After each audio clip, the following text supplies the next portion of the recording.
안녕하십니까. 대전 세종 충남 7시 뉴스입니다. 더불어민주당 정치인에게도 수천만 원의 금품을 줬다고 폭로한 통일교 2인자에 대해 특검이 징역 4년을 구형했습니다. 오늘 재판에서는 주요 인사들의 실명이 공개될 수 있다는 전망도 나왔지만 추가 폭로는 없었습니다. 첫 소식 허지영 기자입니다. 김건희 여사와 권성동 국민의힘 의원에게 금품을 건네고 교단 현안을 청탁한 혐의로 재판에 넘겨진 윤영호 전 통일교 세계본부장. 오늘 열린 윤 전 본부장의 결심 공판에서 특검은 징역 4년을 구형했습니다. 특검 측은 막대한 자금력으로 정치 세력과 결탁해 선거와 정치에 개입했다며 대한민국의 공권력을 부정하게 이용한 사안이라고 말했습니다. 이에 윤 전 본부장 변호인은 통일교 평화주의 이념에 따라 여러 정파를 아우르기 위해 통일교 행사에 국민의힘과 민주당의 행사 참여가 절실했다며 한학자 총재는 양당 후보에게 참석을 제한하라고 지시한 것이라고 말했습니다. 이날 윤 전 본부장이 통일교 측이 지원한 더불어민주당 인사들의 실명을 공개할 거라는 전망도 나왔지만 추가 폭로는 없었습니다. 앞서 윤 전 본부장은 민주당 전현직 의원 2명에게 수천만 원 현금과 고가 시계를 전달했다고 특검에 진술했습니다. 이어 지난 5일 법정에선 통일교가 국민의힘뿐만 아니라 민주당 측도 지원했다며 현 정부의 장관급 4분에게 접근했고 2분은 한 총재에게 왔다 갔다고 증언했습니다. 특검은 해당 사건을 몇 달 동안 수사하지 않다가 어제 경찰에 넘겼는데 경찰은 경찰청 중대범죄수사관에 특별전담 수사팀을 꾸리고 수사에 착수했습니다. KBS 뉴스 허지영입니다. 통일교 금품 제공 의혹이 야권뿐 아니라 여권으로도 번지면서 정치권 파장도 커지고 있습니다. 민주당은 일단 수사 결과를 지켜보겠다는 원론적인 입장을 내세운 반면 국민의힘은 전재수 해양수산부 장관 등 고발을 예고하며 대여 공세 수위를 높였습니다. 최유경 기자입니다. 더불어민주당은 전재수 해수부 장관 등 당내 인사들의 통일교 금품 수수 의혹에 신중한 입장을 보였습니다. 윤영호 전 통일교 세계본부장의 추가 폭로 등에 따른 여파를 지켜본 뒤 윤리감찰단 조사 등 조치를 결정하겠다는 방침입니다. 불법적으로 연관이 돼 있는 게 있다면 그대로 저 수사하고 조사하고 결과에 따라 처벌하면 되는 것이고요. 한번 상황을 지켜보겠습니다. 다만 특검의 편파 수사, 봐주기 수사 의혹엔 분명하게 선을 그었습니다.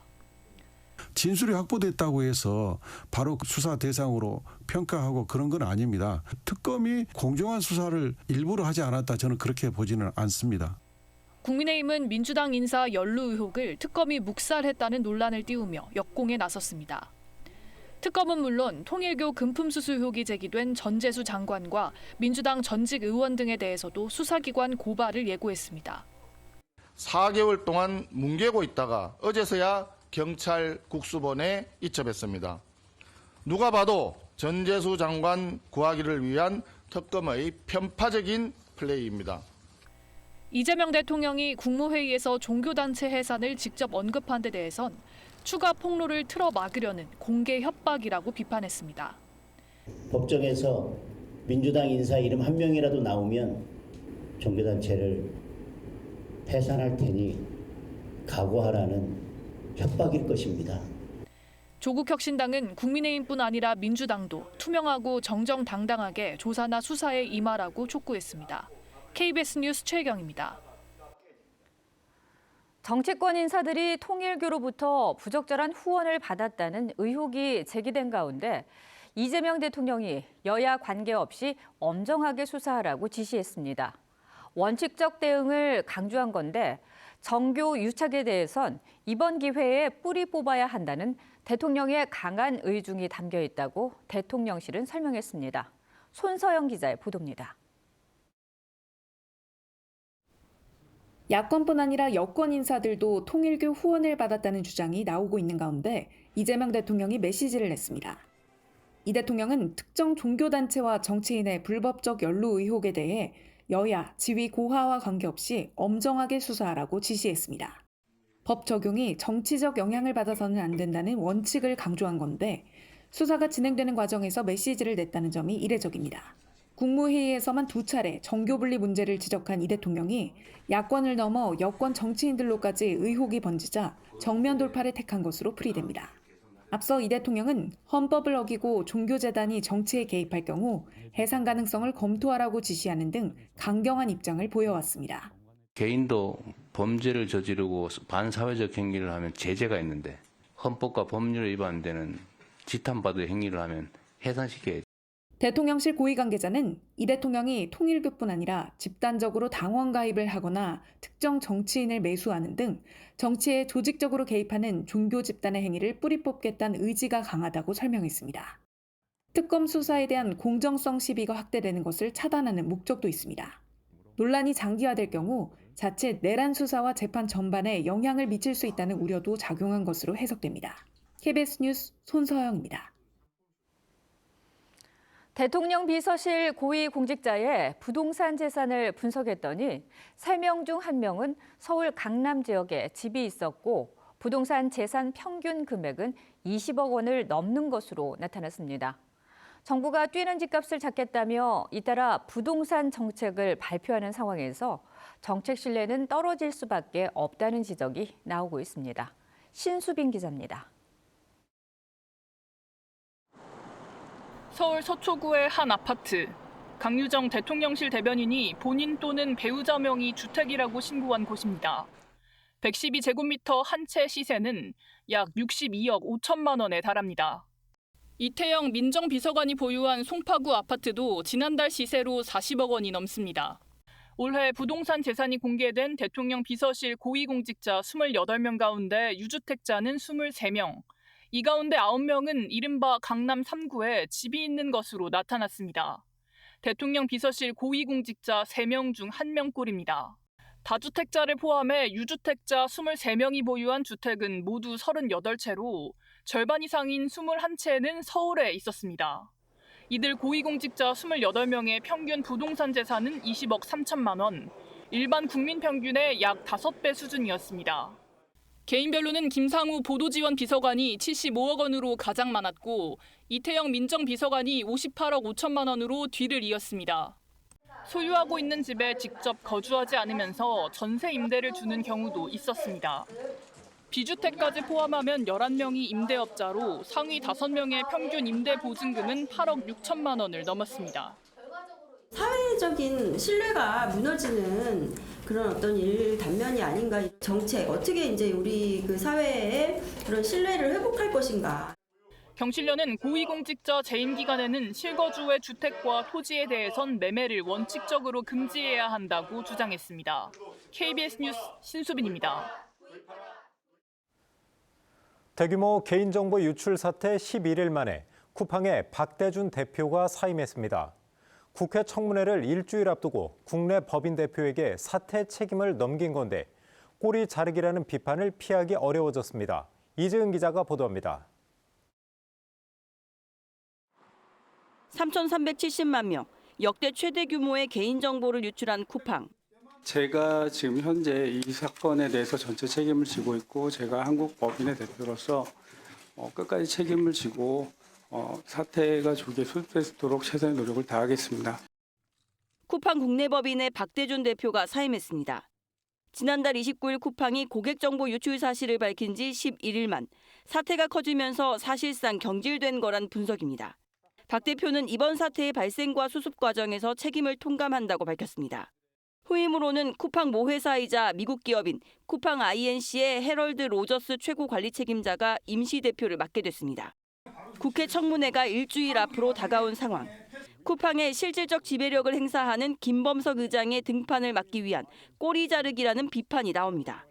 국회는 다음 주 청문회에 김범석 의장을 비롯해 박대준 대표와 대관 업무를 총괄하는 부사장들을 증인으로 채택했습니다. 쿠팡은 신임 로저스 대표가 청문회에 출석할 예정이라고 밝혔습니다. 왜 안 나오고 있습니까? 한국에 보통 어느 정도 처리합니까? 연간? 제 개인적으로 귀국 여부는 모르겠습니다만 저도 국내에 제가 지금 국내에서 만나본 적은 없습니다. 모 회사 출신인 로저스 대표가 한국법인의 신임 대표를 맡으면서 김범석 의장의 청문회 출석 가능성은 더 낮아진 것 아니냐는 분석도 있습니다. 김범석 의장은 출석 여부를 밝히지 않고 있습니다. 쿠팡이 여전히 고객 보상 등에 대한 입장도 내놓지 않으면서 책임 회피에만 급급하다는 비판 역시 커지고 있습니다. KBS 뉴스 이지은입니다. 어제 늦은 시간까지 쿠팡 본사 압수수색을 진행한 경찰이 이틀째 강제 수사를 이어가고 있습니다. 그만큼 쿠팡 측이 보유한 자료도 방대하기 때문일 텐데요. 시민단체들은 피해자 600여 명을 모아 집단 분쟁 조정을 신청한다고 밝혔습니다. 배지영 기자의 보도입니다. 압수수색을 마친 경찰 수사관들이 엘리베이터를 빠져나옵니다. 개인정보 유출 사건 파악에 관련 도움될 만한 자료 확보하셨을까요? 어느 부서 중점적으로 확인하셨을까요? 쿠팡 본사에 대한 첫 압수수색은 10시간에 걸쳐 진행됐습니다. 경찰은 다음 날인 오늘도 이틀째 압수수색을 이어갔습니다. 쿠팡이 보유한 디지털 자료 등이 방대한 만큼 혐의 관련 자료를 선별하고 압수하는 데 시간이 소요되는 거로 보입니다. 경찰이 발부받은 압수수색 영장에는 중국 국적의 쿠팡 전 직원이 피의자로 적시됐습니다. 혐의는 정보통신망 침입과 비밀 누설 등입니다. 인증개발자라고 그랬어요. 이 사람이 속한 부서가 어디입니까? 이분은 백엔드 엔지니어고 이번 사태와 관련해 시민단체들의 고발도 이어지고 있습니다. 민변과 참여연대, 한국소비자연맹은 피해자 620명을 모아 집단 분쟁 조정을 신청한다고 밝혔습니다. 당사자 간 협의를 통해 사건을 자율적으로 해결하는 제도로 국내에 미국식 집단소송 제도가 마련돼 있지 않은 상황에서 빠르게 피해 보상을 이끌어내겠다는 겁니다. 김민석 국무총리는 쿠팡의 위법 사항에 대해 심각한 수준을 넘었다며 엄정 조치해야 한다고 지시했습니다. 개인정보보호위원회는 쿠팡이 지난해 신설한 손해배상 면책 조항을 개선하고 회원 탈퇴 절차도 간소화하라고 요구했습니다.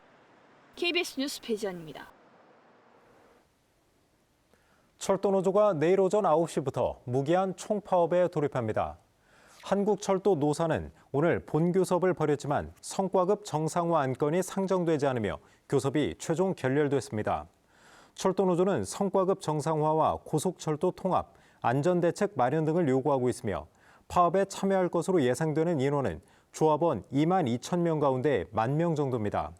사측은 출퇴근 시간대 KTX 열차 등의 대체 인력을 투입해 열차 운행률을 끌어올리는 등 비상수송 체제에 돌입하기로 했습니다. 유명인이나 뉴스 앵커 등이 홍보하는 것처럼 조작한 영상을 활용한 불법 온라인 도박 광고가 기승입니다. KBS 뉴스 역시 이런 AI 기술로 만든 딥페이크 영상에 악용되는데 주의가 필요합니다. 김채린 기자가 보도합니다. 지난달 페이스북에 올라온 한 광고. 그룹 방탄소년단 리더 RM의 모습이 등장합니다. 일주일 만에 120억 원을 벌었습니다. 당신이 해야 할 일은 가짜 버전을 모두 버리고 공식 앱을 설치하는 것입니다. 게임 광고처럼 가장했지만 불법인 온라인 도박 앱을 홍보하는 겁니다. 인공지능으로 유명인의 모습과 목소리를 조작해 만든 딥페이크 영상입니다. KBS의 뉴스 프로그램으로 위장하기도 합니다. 자체 게임 온라인 플랫폼을 출시합니다. 뉴스처럼 국내 정치인들 화면을 내보내는가 하면 AI로 가짜 인물을 생성해 인터뷰까지 넣었습니다. 회원 가입 시 75만 원의 보너스를 받았습니다. 한국소비자원이 2달 동안 적발한 딥페이크 광고는 14건. 이용자를 속여 앱 다운로드를 유도한 뒤 돈을 갈취하는 걸로 추정됩니다. 문제는 이용자가 신고하더라도 이 같은 광고가 근절되지 않는다는 겁니다. 지난 8월 경찰이 수사에 착수한 손흥민 선수 사칭 온라인 도박 광고 역시 여전히 페이스북에 노출되고 있습니다. 특정 광고를 차단하는 절차 자체가 본사 차원의 어떤 그 전담 조직에서 이루어지는데 이 부분이 기대하는 것처럼 빠르게 처리되지 않는 걸로 보입니다. 국내에선 광고 게시자조차 확인하기 쉽지 않은 상황. 소비자원은 높은 수익률에 현혹되지 말고 다운로드 버튼 등을 클릭하지 말라고 당부했습니다. KBS 뉴스 김채린입니다.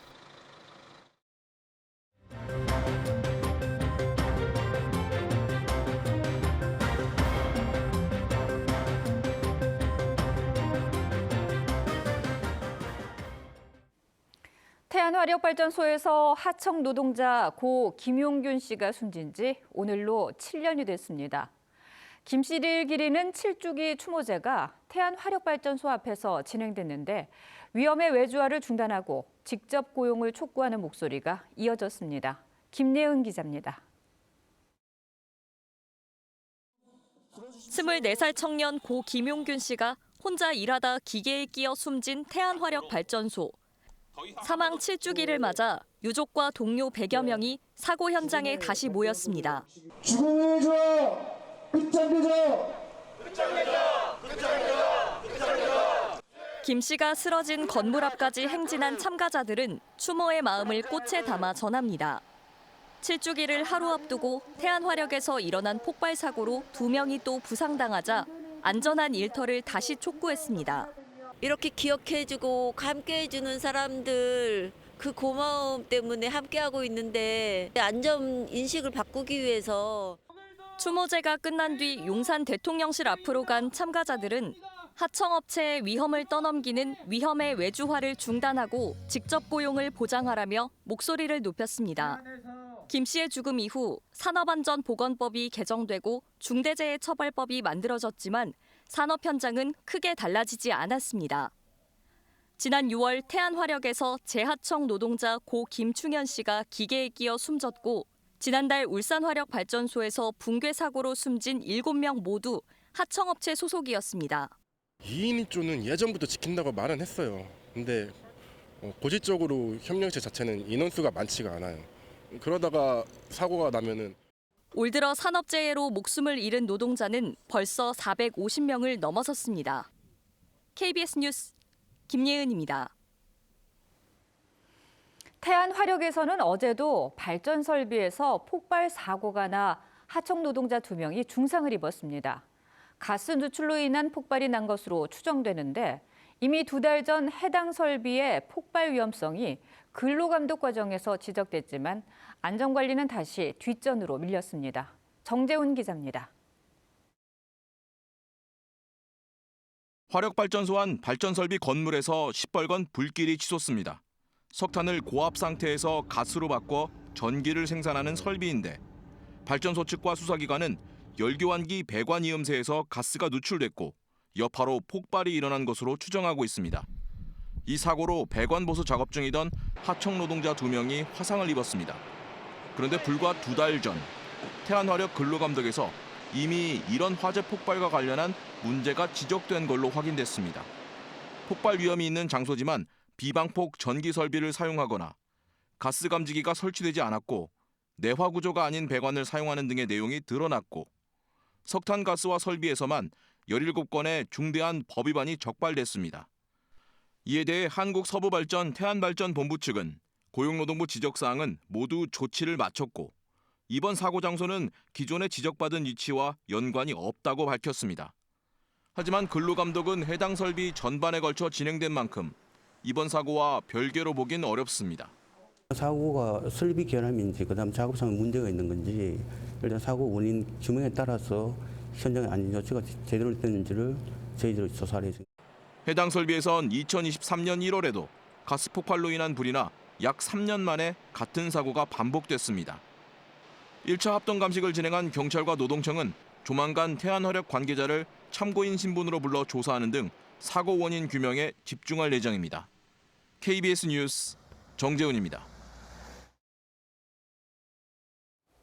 태안화력에서 어제 또 사고가 나면서 위험의 외주화 문제가 다시 제기되고 있습니다.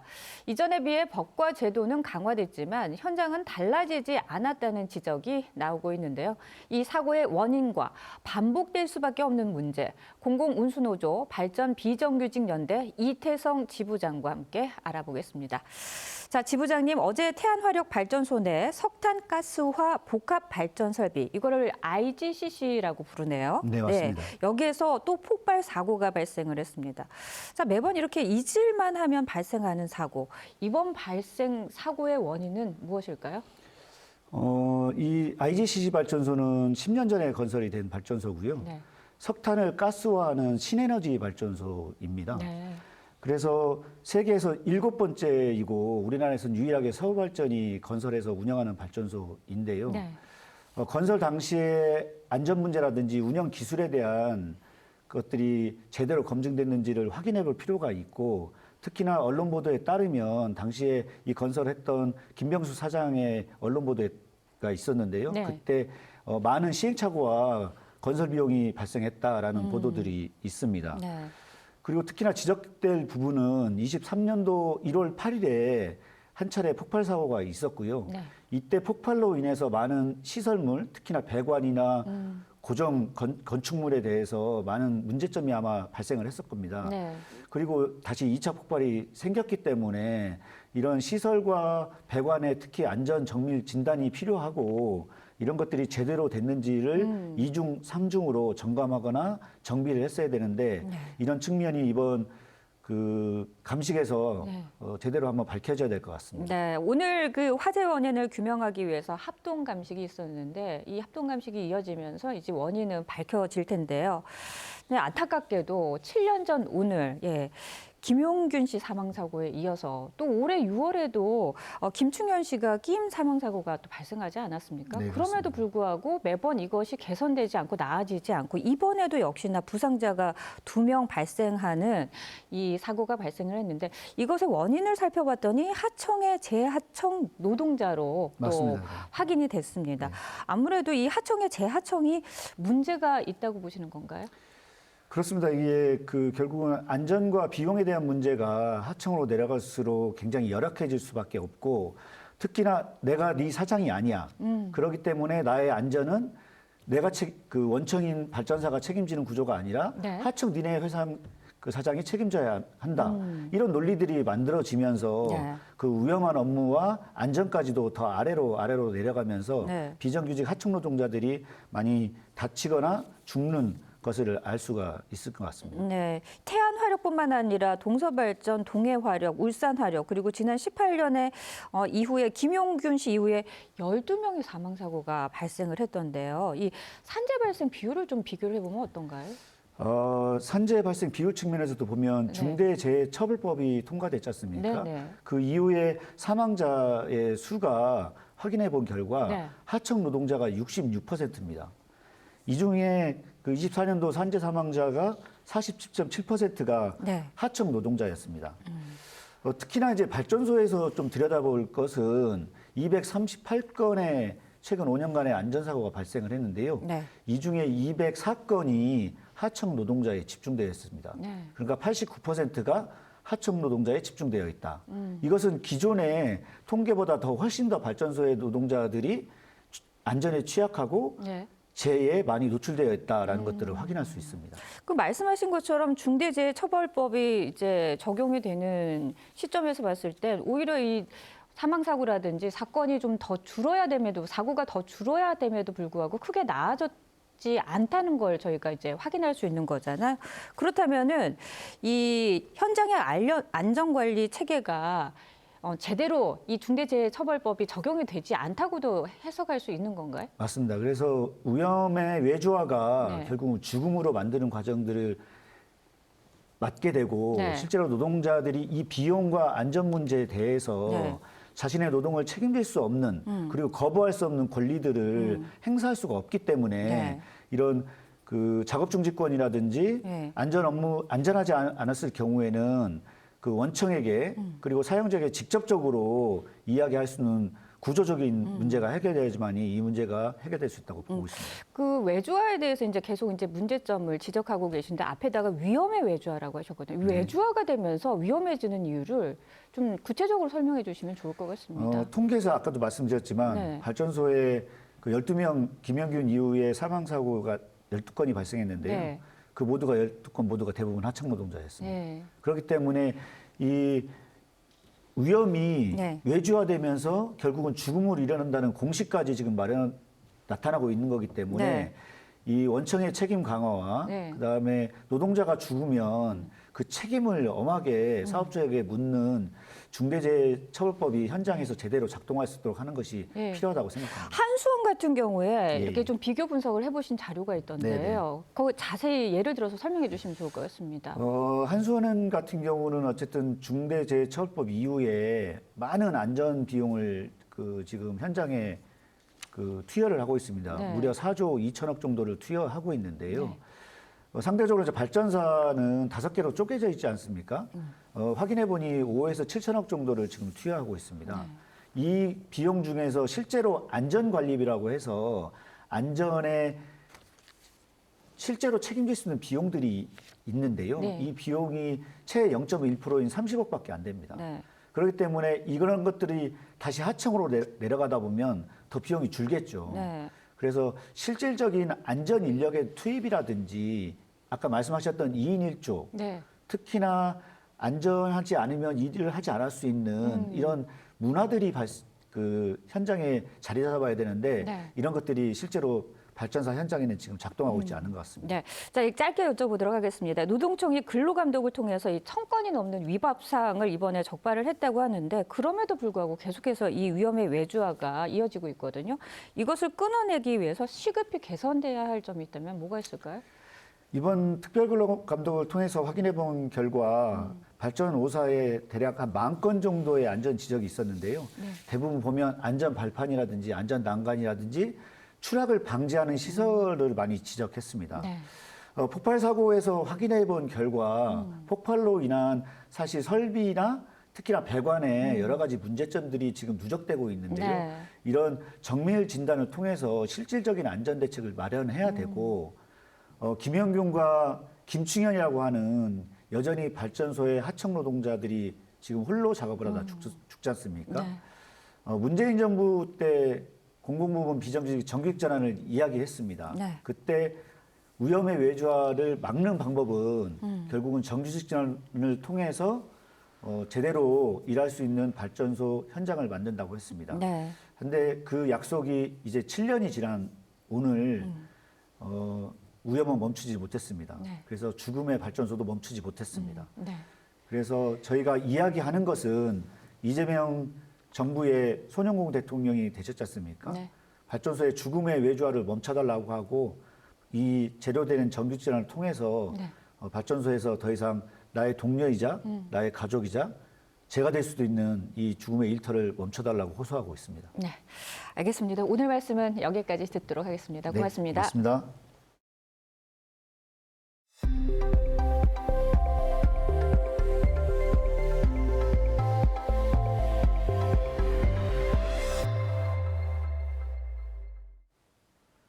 충남에서 올겨울 들어 처음으로 고병원성 조류 인플루엔자가 발생했습니다. 전국적으로 조류 인플루엔자가 확산세를 보이면서 방역에도 비상이 걸렸습니다. 이영경 기자입니다. 방역복을 입은 사람들이 농장 안을 분주히 오갑니다. 산란계 농장에서 조류 인플루엔자 AI 발생 의심 신고가 들어온 건 어제 오전. 평소보다 폐사하는 닭이 급격히 늘었기 때문입니다.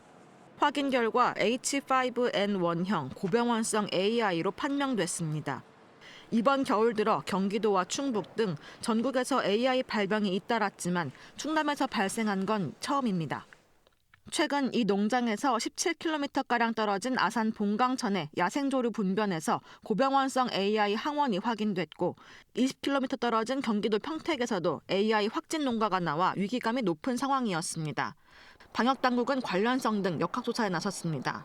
철새도래지가 주변에 있는 상황도 아니고 가금 농장이 주변에 많이 포진한 상황도 아니고 규모가 대규모 농장이어서 출입 차량이 많다거나 이런 기존에 다발했던 농장들과는 패턴이 다른 양상이기 때문에 방역당국은 해당 농장에서 키우던 닭 3만 마리를 긴급 처분하고 반경 10km 이내 농장 25곳에 대해 정밀검사를 진행하고 있습니다.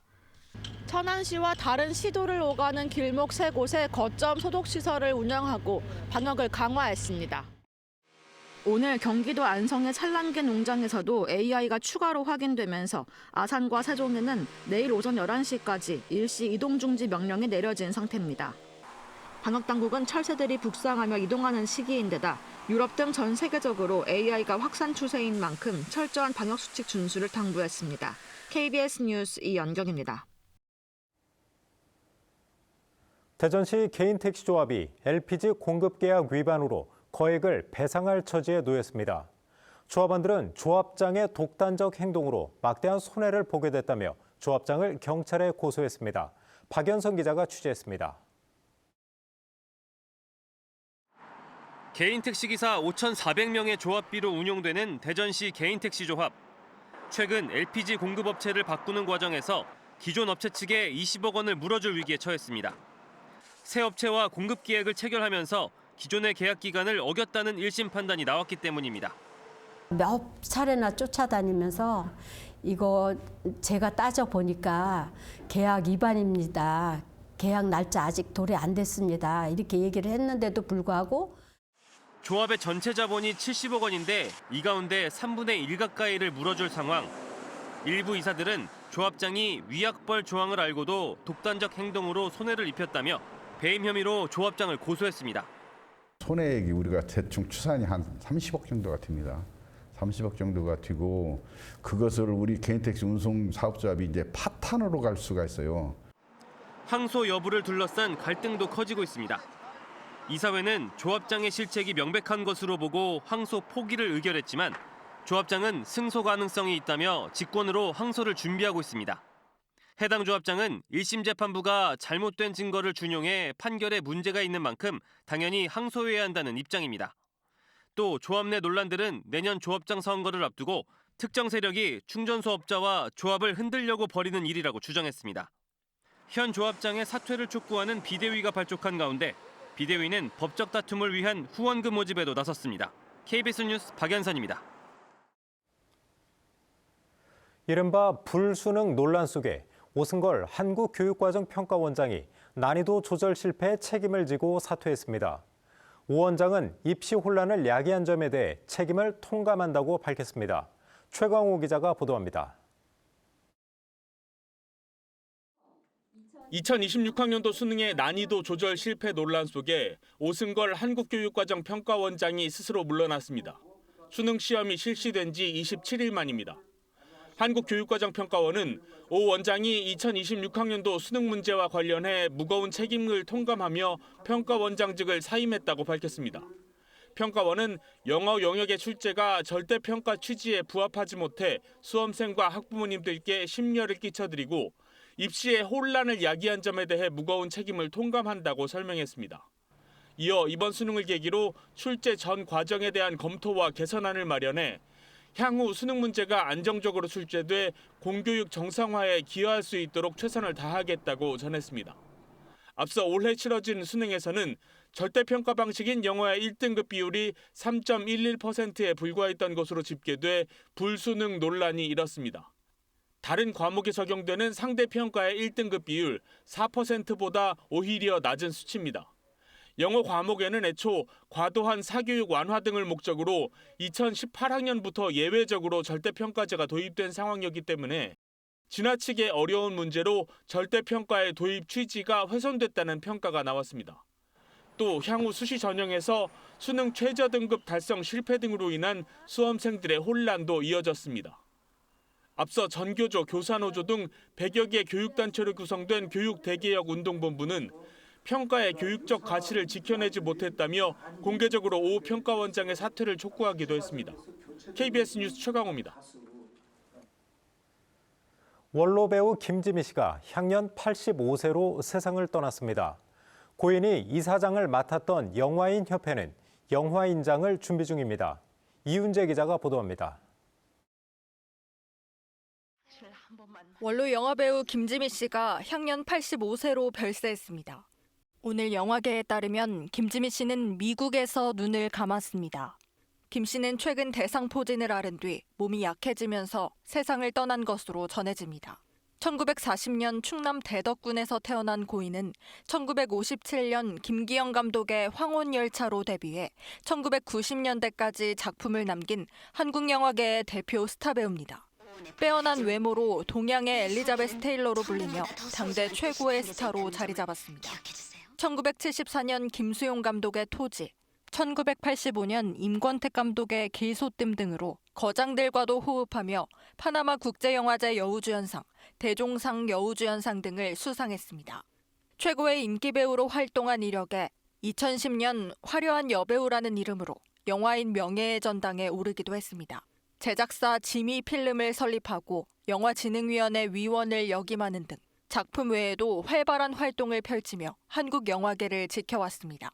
천직이라고 배우를 생각하고 했기 때문에 영화인들이 협회 일을 좀 맡아서 해달라 해서 영화인협회 그렇죠. 이사장직을 맡게 됐습니다. 네.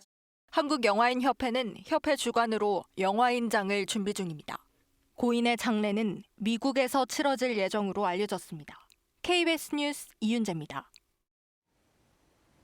타이완 문제로 시작된 중국과 일본의 갈등이 군사적 긴장 구조로 이어지고 있습니다. 중국 전투기가 일본 전투기에 레이더를 조준한 걸 놓고 공방이 격화하고 있는 건데요. 미 국무부는 사건 사흘 만에야 중국에 비판적 입장을 내놨는데 트럼프 대통령은 아직 침묵 중입니다.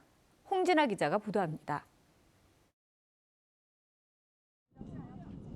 일본 방위성은 중국 항공모함 전단이 오키나와를 포위하듯 이동하고 있다고 밝혔습니다.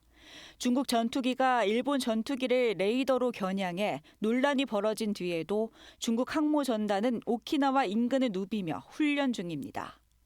타이완 유사시 미군 지원 전력이 지나는 길목을 막아서는 연습을 하는 듯한 행보입니다. 중국은 이게 정상적인 훈련일 뿐이란 듯 레이더 논란 이전 일본의 훈련을 통보했다는 음성 녹음을 공개했습니다. 我编队将按计划组织舰载机飞行训练. I copy your message. 또 레이더를 비춘 건 고의가 아니며 일본 전투기 또한 레이더를 겨냥했다고 주장했습니다. 일본은 즉각 반박했습니다. 중국 측 연락엔 위험 회피를 위한 충분한 정보가 없었고 일본 전투기는 레이더를 사용하지 않았다고 밝혔습니다. 空母遼寧の艦載機がどのような規模でどのような空域において訓練を行うのかという具体的な情報は自衛隊にもたらされておらず 군사적 긴장 고조에 미 국무부는 중국의 행동은 지역의 평화와 안정에 도움이 되지 않는다고 사건 사흘 만에야 입장을 내놨습니다. 미일 동맹은 어느 때보다 강력하다고도 했습니다. 하지만 트럼프 대통령을 비롯한 외교 안보 라인 고위 인사들은 이 사안에 침묵을 지키고 있어 중국을 자극하지 않고 거리를 두려는 건 아니냐는 해석이 나옵니다. KBS 뉴스 홍진아입니다.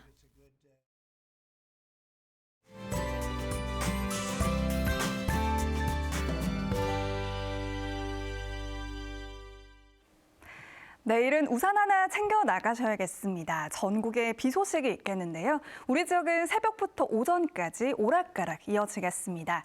비의 양은 5에서 10mm 정도로 많지는 않겠습니다.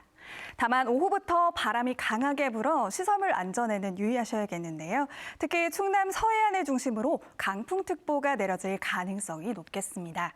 내일 아침 기온 대전이 5도, 세종 4도로 오늘보다 5에서 8도가량 높겠고요. 낮 기온은 공주가 10도, 논산 11도로 오늘보다 1도가량 낮겠습니다. 아산의 아침 기온 5도, 한낮에 서산이 10도를 보이겠습니다. 부여 아침 기온 3도, 낮 기온은 서천이 11도까지 오르겠습니다. 바다 물결은 4m까지 거세게 일겠습니다. 모레 아침에는 대전이 영하 5도까지 내려가는 등 다시 반짝 춥겠고요. 주말에는 전국에 비나 눈이 오겠습니다. 지금까지 날씨였습니다. 오늘 준비한 소식은 여기까지입니다. 7시 뉴스 마칩니다. 시청해주신 여러분 고맙습니다.